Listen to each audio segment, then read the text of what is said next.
मंडळी, रोजच्या नाश्त्याला काय बनवायचं आणि तुम्ही हा पदार्थ विसरूनच जाता का? तर चला, या पद्धतीने नक्कीच तुम्ही हा पदार्थ बनवा. सगळेच आवडीने खातील. तसंच आठवड्यातून 4 वेळा जरी हा नाश्ता बनवला ना, तरी देखील कंटाळणार नाहीत. इतका चविष्ट हा नाश्ता तयार होतो. त्यासाठी कढईमध्ये इथे आपल्याला तेल घालून घ्यायचं आहे आणि त्यावरती अर्धी वाटी बारीक रवा घेतलेला आहे. बारीक किंवा जाड कुठलाही रवा तुम्ही इथे या रेसिपीसाठी वापरू शकता. त्यानंतर आपल्याला हा रवा जो आहे तो तेलावरती खमंग होईस्तवर भाजून घ्यायचा आहे.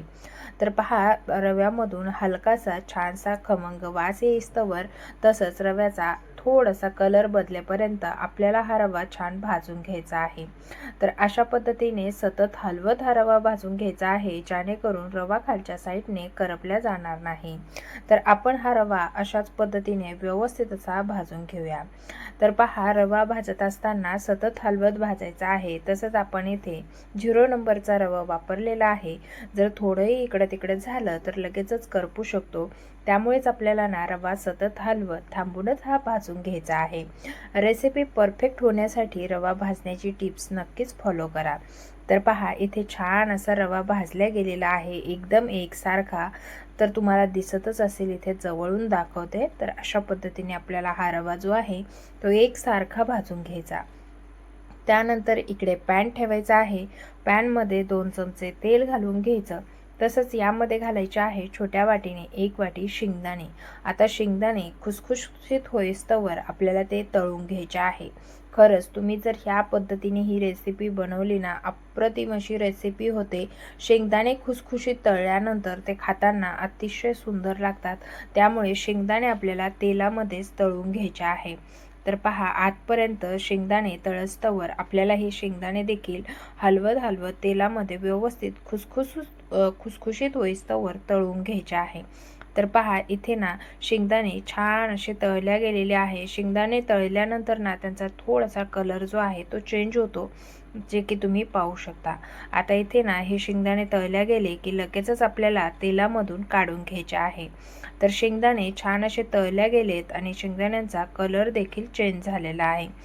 तांबूस रंग झाला की समजायचं आपले शेंगदाणे छान तळल्या गेलेले आहे.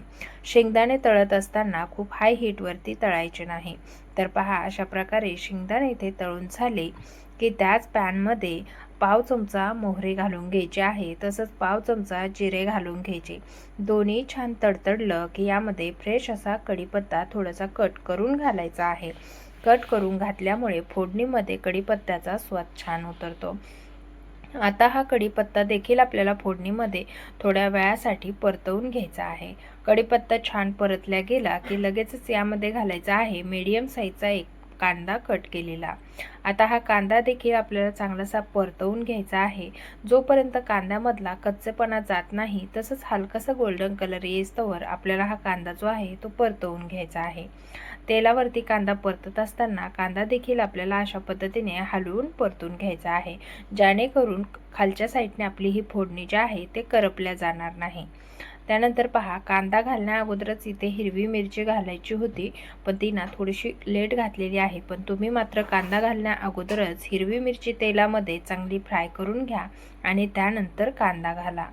तर आता इथे आपण हिरवी मिरची घालून घेतली, थोडीशी परतल्या गेलेली आहे पाहू शकता. पण तेलामध्ये हिरवी मिरची अगोदर परतून घेतली ना की फोडणीमध्ये तिचा तिखटपणा छान प्रकारे उतरला जातो. आता इथे हिरवी मिरची ही परतल्या गेली की अर्धा टोमॅटो बारीक कट केलेला तो यामध्ये ॲड करायचा आहे. आणि आता टॅमॅटो देखील आपल्याला थोड्या वेळ परतवत राहायचा आहे. अशा पद्धतीने तेलामध्ये जेव्हा आपण ह्या भाज्या परतवतो ना, तेव्हा खरंच या पदार्थाला चव छान येते.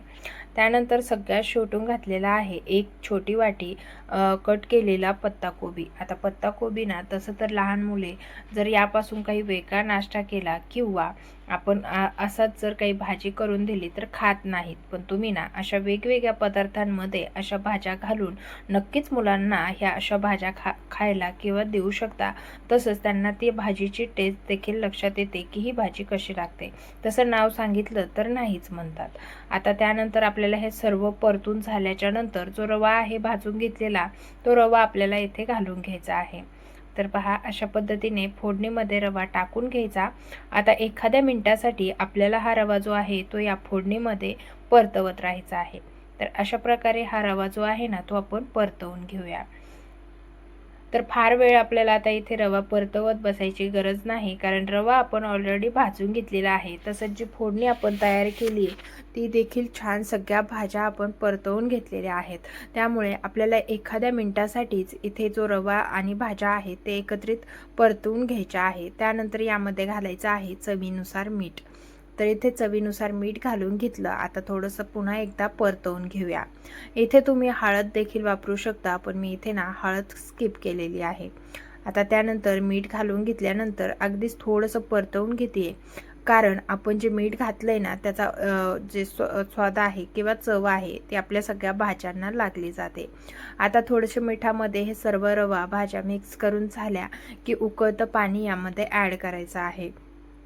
तर पहा, यामध्ये तुम्ही जेवढ्या प्रमाणात पाणी घालाल ना तेवढ्या प्रमाणात हा पदार्थ मऊ तयार होतो. त्यामुळेच ना इथे पाणी जे आहे ते थोडंसं जास्तीचं घातलेलं आहे. आता मोठा रवा असेल ना तर थोडंसं जास्तीचं पाणी लागतं. इथे बारीक रवा आहे त्यामुळे ना तरी पण कमीच प्रमाणात आपण इथे पाणी घातलेलं आहे. हा पदार्थ व्यवस्थित शिजला जावा, तसंच दिवसभर जरी राहिला ना तरी तो कोरडा होणार नाही, एकदम मस्त ताजा केल्यासारखा लागेल. त्यामुळेच आपण अशा पद्धतीने तुम्हाला दाखवलेलं आहे. तर पहा, इथे ना आज आपण बनवणार आहोत उपीड. आता उपीड तर तसं म्हणाल तर आठवड्यातून 2 वेळा तुम्ही देखील खात असाल, पण या पद्धतीचं उपीड तुम्ही आजवर कधीच खाल्लं नसेल. तर पहा, इथे ना 2 मिनिटे झाकण ठेवलं होतं. आता रव्याचा कुठलाही पदार्थ असू द्या, पाणी पटकन ऑब्झर्व करून घेतो. त्यामुळेच ना इथे 2 मिनिटामध्येच रव्याने पूर्णपणे पाणी जे आहे ते ऑब्झर्व करून घेतलेलं आहे. आणि त्यानंतर आपल्याला आता हे थोड्या वेळासाठी पुन्हा एकदा परतवून घ्यायचं आहे. तर पहा, अशा पद्धतीने मऊसूत असा आपला उपमा तयार झालेला आहे. उपमा ना परफेक्ट झालेला असेल तर खरंच खायला खूपच टेस्टी लागतो.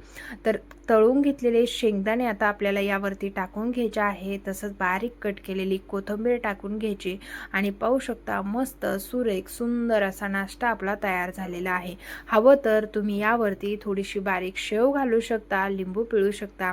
मस्त असा आपला हा उपमा तयार झालेला आहे. आता डिशमध्ये घ्यायचा आणि लगेच खायला बसायचं. तर चला, तुम्ही तर काही खायला येऊ शकत नाही, पण घरी बनवा आणि तुमचं ही उपमा रेसिपी कशी झाली ते मला कमेंट करून नक्कीच कळवा. रेसिपी जरी आवडली असेल तर व्हिडिओला एक लाईक आणि आपल्या चॅनलला नक्की सबस्क्राईब करा. तसंच बेल आयकॉनला ऑन करा, जेणेकरून पुढील येणाऱ्या रेसिपीचे नोटिफिकेशन तुम्हाला सर्वात पहिले मिळेल. चला तर भेटूया नवीन एका रेसिपीसह. तोपर्यंत धन्यवाद.